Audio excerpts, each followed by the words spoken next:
सावन में इस पौधे के नीचे होता है करोड़ों का खजाना। सावन में जितने भी संपूर्ण पृथ्वी पर धरती हरी भरी होती है दोस्तों, सावन में धरती माता के गर्भगृह से अनेक प्रकार की चमत्कारिक पौधे मिलते हैं और सावन के आखिर तक समाप्त होते होते ये बहुत सारे पेड़ पौधे निकल आती है।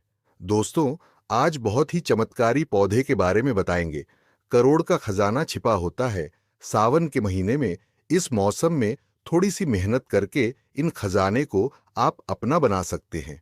इस पौधे का उल्लेख जो हम बताने जा रहे हैं, इसके अंदर छुपा है करोड़ों का खजाना। प्राचीन ग्रंथ और रावण संहिता के बारे में एवं इंद्रजाल जैसे चमत्कारी किताबों में लिखी हुई बातें आज हम आपको बताएंगे। बहुत ही चमत्कारी बातें हैं जो शायद ही आपको कोई बताएगा। सावन समाप्त होने तक पूर्ण रूप से सारे पेड़ पौधे धरती माता के गर्भ से निकल आते हैं और जिनके नीचे करोड़ों का खजाना छुपा होता है। आयुर्वेद को चैलेंज करते हैं ये पौधे जीवन को सुखमय बनाने का, और अनेक उपाय और साधन इन पौधों में छुपी होती है। आप इस खजाने को प्राप्त करना चाहते हैं तो आप जरूर से कर सकते हैं, लेकिन उनके नीचे विषैला सर्प भी होता है, तो थोड़ा सावधानी पूर्वक इन पौधों के नीचे धन को निकालना चाहिए। सबसे पहले आपको कुछ विशेष जानकारी बताना चाहूंगा जो सावन में अमृत वर्षा देगी, धन से मालामाल करेगी और आपका भंडार भर देगी।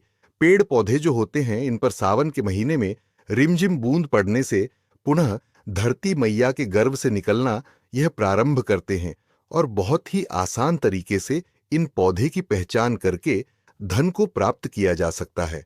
दोस्तों, करोड़ों रुपए का खजाना छुपा होता है।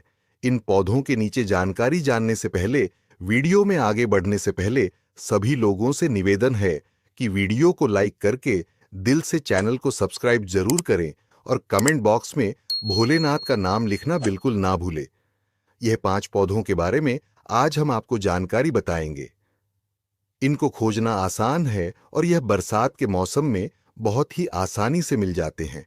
पहले की वीडियो में भी सावन के महीने में अमृत बरसाने वाले पेड़ पौधे के बारे में बताया है। अगर आपने वह नहीं देखा है तो जरूर से देखिएगा। सबसे पहले बात करते हैं तेलिया कंद नाम के पौधे के बारे में, जिनका मिलना दुर्लभ होता है, लेकिन बरसात के समय में इस पौधे को बहुत ही आसानी से आप ढूंढ सकते हैं। इस पौधे के ऊपर आप तेल जैसा पदार्थ बहता रहता है। ये इस पौधे के लक्षण है। भोलेनाथ तथा माता पार्वती की ऊर्जा जागृत अवस्था में होती है। सामान्य रूप से धन्वंतरी जी एवं अश्विनी कुमार को जानते होंगे। प्रवास करते हुए सावन के समय में उनके नीचे धन को प्राप्त करना बहुत ही आसान हो जाता है। दूसरा पौधा जो है दोस्तों, मशरूम का पौधा।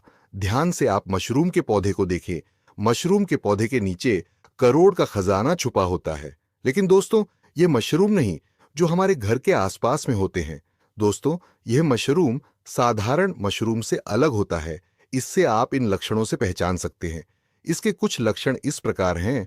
दोस्तों, इस मशरूम की आकृति सर्प की जैसी होती है। दोस्तों, सर्प की जो ऊपरी हिस्सा होता है, इस तरह से इस मशरूम के नीचे गड़ा धन छुपा होता है। इनकी आकृति होती है दोस्तों, ये मशरूम हमेशा नाग नागिन की तरह दूर से दिखाई देगा और इस मशरूम की आयु क्षमता साधारण मशरूम की अपेक्षा अधिक होती है। दोस्तों, जैसे कि साधारण मशरूम खत्म हो जाते हैं तो उनके तुलना में यह मशरूम 5 से 1 सप्ताह तक, 5 दिनों से लेकर 1 सप्ताह तक इन्हें कुछ भी क्षति नहीं पहुंचती। इन मशरूमों से इतर जैसी सुगंधित खुशबू आती है जिसके नीचे गड़ा धन छुपा होता है। इस मशरूम के नीचे से इतर जैसी सुगंध आती है।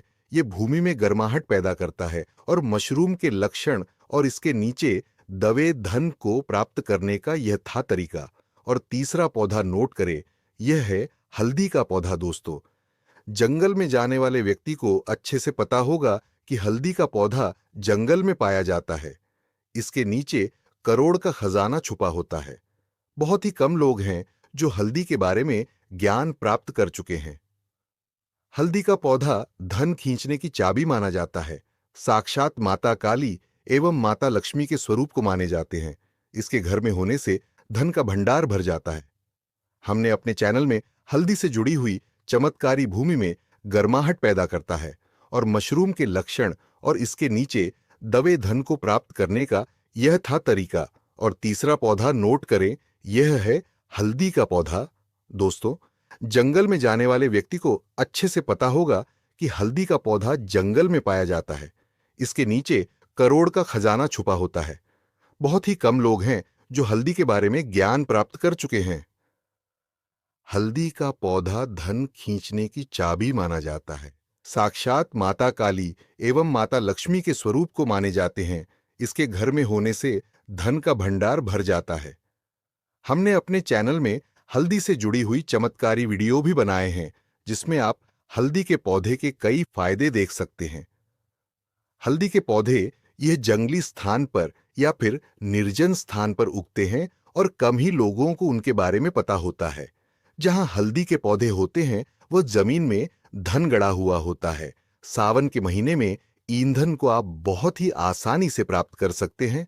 दोस्तों, इस वीडियो में रावण ने सावन के महीने में बताया था कि सावन के महीने में जितने भी संसार में धन, दौलत, ऊर्जा, शक्ति सब जागृत अवस्था में होती है, चैतन्य हो जाती है।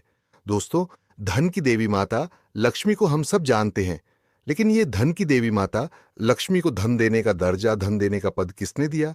भगवान भोलेनाथ ने। इसीलिए उनका भी कर्तव्य बताया है कि सावन के महीने में अपने सभी भक्तों को भगवान भोलेनाथ मनवांछित इच्छाओं का वर दिया।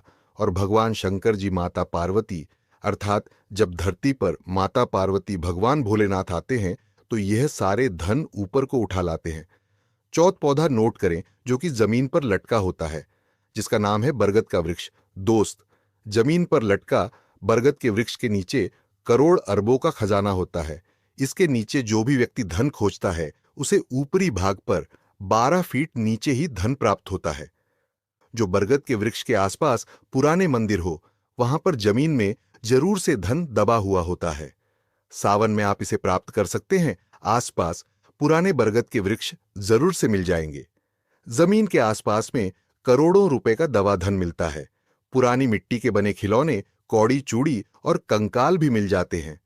समझ जाना दोस्तों, उसे बरगद वृक्ष के नीचे दबा हुआ धन निश्चित रूप से, और इस धन के रखवाले बरगद के नीचे रहती है। इस धन की रक्षा स्वयं भगवान ब्रह्मा करते हैं और ब्रह्मा को इस धन का रक्षक माना जाता है।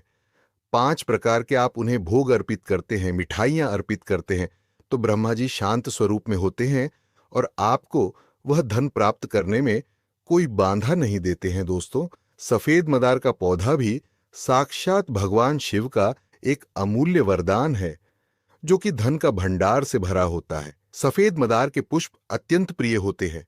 सफेद मदार की पुष्प अपने आप ही उगती है। ये पौधा खाली पड़े स्थान पर उगता है। सावन समय में इन वृक्षों की जड़ पर स्वयं धन चलकर आता है और उनकी जड़ में समा जाता है। जमीन में दबा धन बहुत ही आसानी से प्राप्त करके गरीबों को दूर किया जा सकता है। अब हम जो आखिरी पौधा बता रहे हैं वह है मधुमक्खी का एक ऐसा पौधा जिस पर मधुमक्खी छत्ता बनाती है। सामान्य तौर पर मधुमक्खी 2 से 3 पौधों अपना घर बनती है और जिन पर बनती है उनके नीचे निश्चित ही दबा हुआ धन होता है। आज हम सावन के महीने में इन पौधों के बारे में बहुत ही आसानी से रिसर्च करके इसे धन को प्राप्त कर सकते हैं, गरीबों को मिटा सकते हैं। हमारे चैनल पर अगर आप ऐसी ही जानकारी जानना चाहते हैं तो वीडियो को लाइक करके चैनल तीज त्योहार धर्म को सब्सक्राइब जरूर करें। मिलते आपसे एक नई वीडियो में। तब तक के लिए धन्यवाद।